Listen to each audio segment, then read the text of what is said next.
नमस्कार, अपर्णाज लाईफस्टाईल आणि cooking recipes या माझ्या यूट्यूब चॅनलमध्ये अगदी मनापासून तुमचं स्वागत आहे। तुमच्या मनातील सर्व चांगल्या इच्छा स्वामी माऊली पूर्ण करो ही स्वामी चरणी प्रार्थना करते आणि आजच्या व्हिडिओला सुरुवात करते। तिळाचा स्नेह, गुळाचा गोडवा, प्रेमाने वागणे, रोज थोडे थोडे वाढवा, बोलण्याने आपुलकी वाढो कणाकणाला, समृद्धीचे वाण घ्या या संक्रांती सणाला। प्रत्येक महिन्यात सूर्याचे जे राशी परिवर्तन होते त्याला संक्रांत असं म्हटलं जातं। वर्षभरात एकूण 12 संक्रांती या येत असतात। अशा प्रकारे प्रत्येक महिन्यात एक संक्रांत असते, परंतु मकर संक्रांतीला विशेष खास असं महत्त्व आहे। या दिवशी सूर्य धनु राशीतून मकर राशीमध्ये प्रवेश करतो, त्यामुळे या सणाला मकर संक्रांत असं म्हटलं जातं। नवीन वर्षात म्हणजेच 2025 मध्ये मकर संक्रांत 14 जानेवारी रोजी साजरी केली जाणार आहे। महाराष्ट्रात हा सण 3 दिवस साजरा केला जातो। पहिल्या दिवशी येते ती भोगी, दुसऱ्या दिवशी येते ती संक्रांत आणि तिसऱ्या दिवशी येते ती किंक्रांत। यावर्षी मकर संक्रांत मंगळवार दिनांक 14 जानेवारी 2025 म्हणजे शके 1946 पौष कृष्ण 1 रोजी सकाळी 8:54 सूर्य मकर राशीमध्ये प्रवेश करत आहे। संक्रांतीचा पुण्यकाळ मंगळवार दिनांक 14 जानेवारी 2025 रोजी सकाळी 8:54 संध्याकाळी 4:54 पर्यंत असणार आहे। सूर्याचे मकर संक्रमण बालव कारणावर होत असून वाहन वाघ असून उपवाहन घोडा आहे। तिने पिवळे वस्त्र परिधान केलेले असून हातात गदा घेतलेली आहे। केसराचा टिळा लावलेला आहे आणि वयाने संक्रांती देवी कुमारी असून बसलेली आहे। वासाकरिता जाईचे फूल हाती घेतलेले आहे। पायस भक्षण करीत आहे, सर्प जाती आहे आणि भूषणार्थ मोती धारण केलेला आहे। वारणा आणि नक्षत्र नाव महोदरी असून सामुदायी मुहूर्त 45 आहे। संक्रांती देवी पूर्वेकडून पश्चिमेकडे जात आहे आणि वायव्य दिशेकडे पाहत आहे। संक्रांती देवीने ज्या वस्तू परिधान केलेल्या आहेत त्या महाग होतील आणि संक्रांत जेथून आलेली आहे तेथील जनतेला सुख प्राप्त होईल। महाराष्ट्रात मकर संक्रांती दिवशी तिळगुळ वाटून तसंच पतंग उडवून यासोबतच महिला सुगडांची पूजा मांडतात। सुगडांची पूजा कशी केली जाते हे आपण आजच्या व्हिडिओमध्ये जाणून घेणार आहोत। त्यासाठी व्हिडिओ स्किप न करता पूर्ण पहा आणि तुम्ही जर आपल्या चॅनलवर नवीन असाल, तुम्हाला आपले व्हिडिओ जर आवडत असतील तर चॅनलला सबस्क्राईब नक्की करा।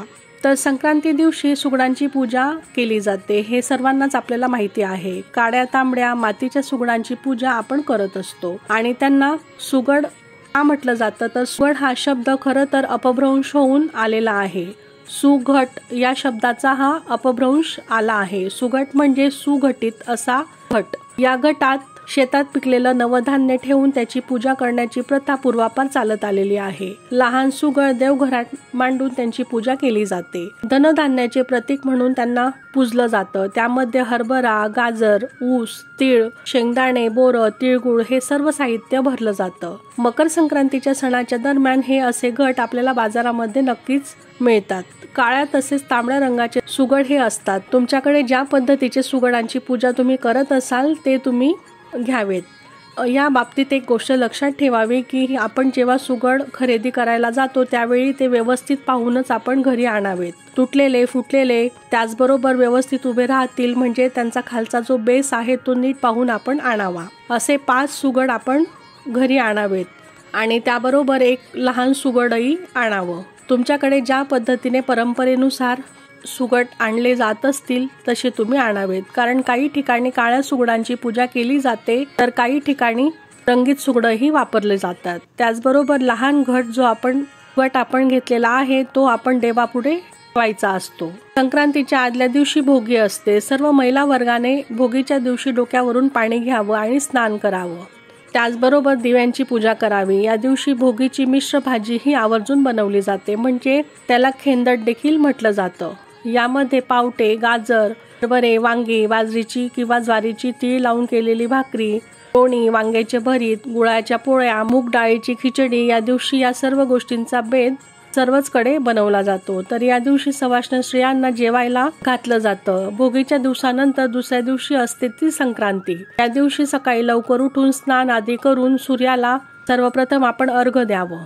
एका तांब्याच्या कलशामध्ये स्वच्छ पाणी घ्यावं, त्यामध्ये थोडं पांढरं तीळ, हळदी कुंकू, अक्षदा, एक लाल फूल असं टाकून आपण सूर्यदेवाला सर्वप्रथम अर्घ्य द्यावं। हा दिवस सूर्यदेवांच्या पूजेसाठी तसंच आराधना उपासना यासाठी सर्वोत्तम मानला जातो। त्यानंतर आपण देवघरातील आपली रोजची पूजा करून घ्यावी आणि त्यानंतर सुगड पूजन आपण करावं। आता आपण जे लागणारं साहित्य आहे ते देखील पाहून घेऊया।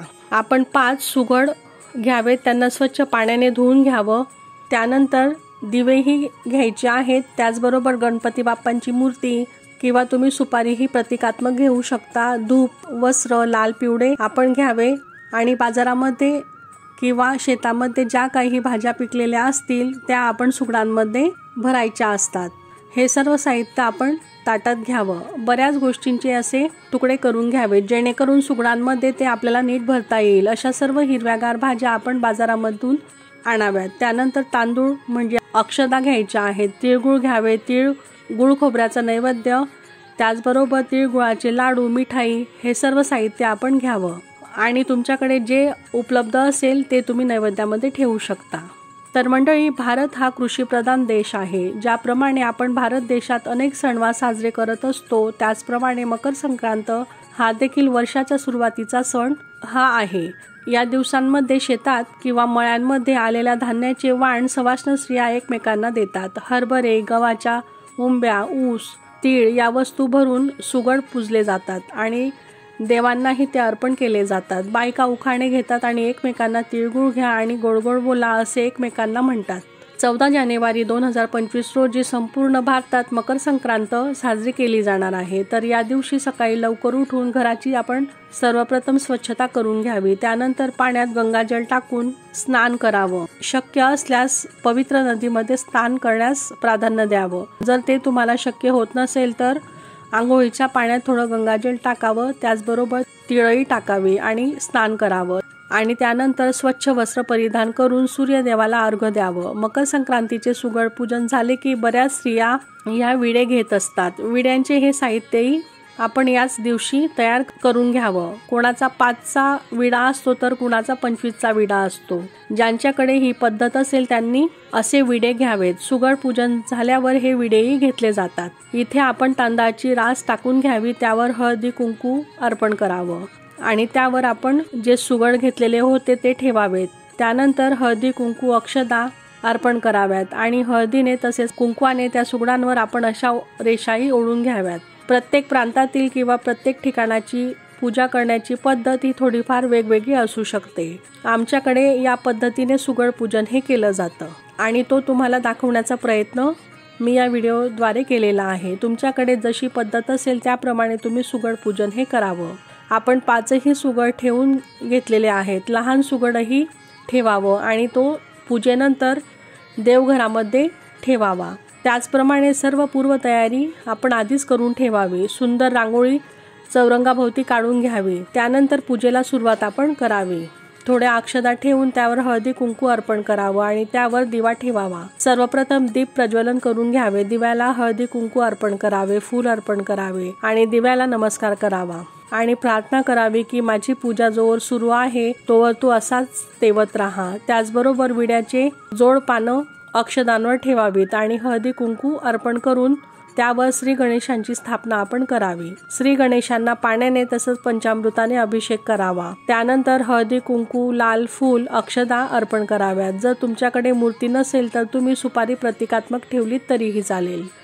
त्यानंतर दीपधूप श्री गणेशांना दाखवावा आणि वक्रतुंड महाकाय सूर्यकोटी समप्रभ निर्विघ्नं कुरु मे देव सर्व कार्येषु सर्वदा या मंत्राचा जप आपण पूजेदरम्यान करावा। त्यानंतर सुगडांना हळदी कुंकू वाहावे आणि या सणाविषयी एक कथाही प्रचलित आहे। तर पूर्वी शंकरासूर नावाचा दैत्य होता। तो खूप उन्मत्त बनला होता। त्याचा नाश करण्यासाठी देवीने संक्रांती देवीचे रूप धारण केले। ती देवता 60 योजनेत पसरलेली असून तिचे ओठ, नाक लांबलचक आणि 9 हात अशी तिची आकृती पुरुषासारखी आहे। प्रत्येक वर्षी तिचे आयुधे आणि वाहन बदलत असतात अशी कल्पना आहे। तर शंकरासूर व निमशासूर अशी 2 राक्षसांचा वध या संक्रांती देवीने केलेला असून या दिवसाला तिच्याच नावाने ओळखलं जातं। या दिवशी तिच्या नावाने वाण देतात आणि घेतातही। अशी पद्धत पूर्वापार चालत आलेली आहे। तर प्रथम सुगडांमध्ये आपण तीळ टाकावं, त्यानंतर सर्व भाज्या आपण ज्या घेतलेल्या आहेत त्या देखील टाकायच्या आहेत. एक एक बोर, गाजर, ऊस, गव्हाच्या उंब्या, हळदी कुंकू हे सर्व सुगडांमध्ये आपण टाकावं. बऱ्याच ठिकाणी या सुगडांना लाल धागाही बांधला जातो. तुमच्याकडे जशी पद्धत असेल तसे तुम्ही करावे. या पूजेत जर एखादी गोष्ट तुम्हाला मिळाली नाही किंवा एखादी भाजी मिळाली नाही तरी काही हरकत नाही. ज्या वस्तू आपल्याकडे उपलब्ध आहेत त्या गोष्टी आपण घ्याव्यात आणि त्यांची मनोभावे पूजाही करावी. त्याचबरोबर देवांना नैवेद्यही अर्पण करावा. काही ठिकाणी म्हणजे कोकणात काळ्या सुगडांवर लाल सुगड ठेवून मग पूजा केली जाते, तर काही ठिकाणी रंगीत सुगडही पूजेसाठी वापरली जातात आणि त्यांची विधिवत पूजाही केली जाते. लहान सुगड घेतलं ते आपण साखरेचे तिळगुळ भरलेले घ्यावे आणि घरामध्ये 2-3 स्त्रिया जर असतील तर प्रत्येकीचे 5-5 असे वेगवेगळे सुगड हे घ्यावेत. तुमच्याकडे जर जाऊ किंवा तुमच्या सासूबाई राहत असतील तर त्यांचे वेगवेगळे सुगड आपण पूजावेत. अशा प्रकारे सर्व सुगडांमध्ये आपण सर्व भाज्या या भरून घ्याव्यात आणि त्यावर हळदी कुंकू, फूल, अक्षदा अर्पण करावे आणि पूजा करावी. दीपधूप दाखवावा. बऱ्याच ठिकाणी ही पूजा झाल्यावर कपड्याने ती झाकण्यात येते. त्याचा अर्थ असा असतो की आपली जी भरभराट आहे, आपली जी उत्तरोत्तर प्रगती होणार आहे त्यावर कुणाची नजर जाऊ नये असा त्यामागचा हेतू असतो. त्यामुळे त्यावर कपडाही झाकला जातो. तुमच्याकडे जशी पद्धत असेल तसं तुम्ही करावं आणि जर तुमच्याकडे विडे घेतले जात असतील तर तेही तुम्ही मांडावेत आणि पूजा करावी. त्यानंतर मंदिरात जाऊन एकमेकांना हळदी कुंकू द्यावं. तसेच वौसाही एकमेकांना दिला जातो. शक्यतो संक्रांतीला पुरणपोळीचा नैवेद्य बनवून तो दाखवला जातो. जो काही आपल्या घरामध्ये गोडाधोडाचा पदार्थ बनवला असेल तो आपण नैवेद्य अर्पण करावा. सर्वप्रथम देवघरात वौसायचे असते, त्यानंतर तुळशीला वौसावे, त्यानंतर थोडी थोडी तीळ आणि हळदी कुंकू सुगडांवर मिक्स करून ते टाकावं. दोन्हीही हातांनी ते आपण टाकायचं असतं. सीतेचा वौसा, रामाचा वौसा, जन्मोजन्मी वौसा असं त्यावेळी म्हटलं जातं. त्यानंतर एका सुगडाला आपल्या साडीचा पदर लावून मग देवघरात 3 वेळा वर खाली करून हे सुगड आपण देवघरात ठेवावं. त्यानंतर तुळशीजवळही एक आपण सुगड ठेवावं. तुळशीची पूजाही करावी आणि त्या ठिकाणी देखील दिवा प्रज्वलित करावा आणि राहिलेले 3 सुगड हे मंदिरात जाऊन किंवा